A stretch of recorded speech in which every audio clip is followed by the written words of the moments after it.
envision, use your imagination if you can. I have a massive knife here, okay? Is the knife good or evil? It's neither. It's a tool. If I use it to murder someone, well, something evil was done. But if I'm a doctor and I use it as a surgeon to save someone's life, then with that very same object, something good was done. What's the difference? The difference is in here.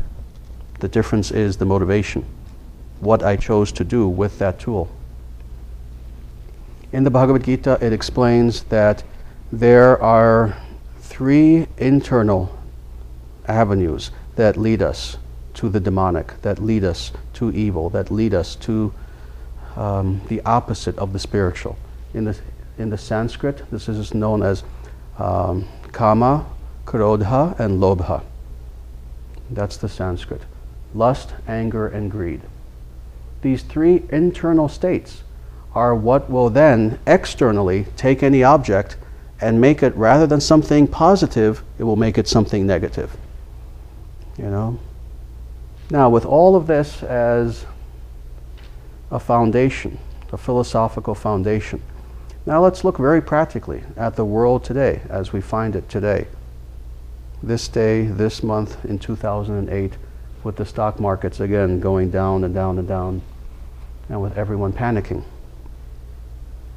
From a social perspective, what is the cause of this? Why are we in this situation today? Kama, krodha, lobha. Lust, anger, and greed. Again, money is not evil. For that matter, it's not good either. It's just neutral. Again, it's an energy, it's a power. However, we collectively as a society have chosen to use money selfishly. We have chosen to become greedy with money. We've chosen to use money even as an outlet for our anger. You know, again, with any object, you can use that object to benefit yourself, to benefit others, or to even harm others. You know, money has been used to harm people.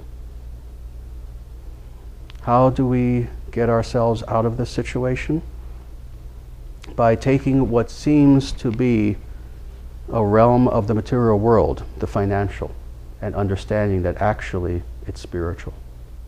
At least it's meant to be spiritual.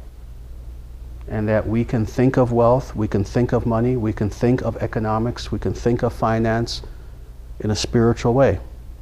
Using this powerful, powerful gift from God in order to serve others instead of to take. In order to help others instead of to harm.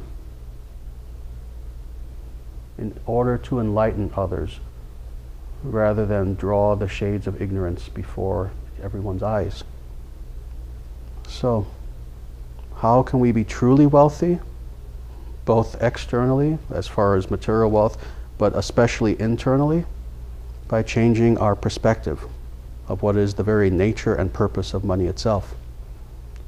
And when we take this more spiritual perspective, we find happiness. When we take this more spiritual perspective, we understand that like the stock markets, like happiness and distress, at some points in our life we can have more wealth than at other points in our life. At some point in our life we can have a mansion and then have to live in an apartment, and then have just a nice 3-bedroom home, and then again have to be in an apartment. Sometimes we can have a very nice car, sometimes not so nice. Sometimes we'll have more in our bank account, sometimes less. Sometimes we'll have more material possessions, sometimes we won't have many material possessions at all. However, the one constant is that we are spirit, and we are eternal, though the money isn't. And understanding this, we have that most elusive of wealths. We have peace. And we have happiness.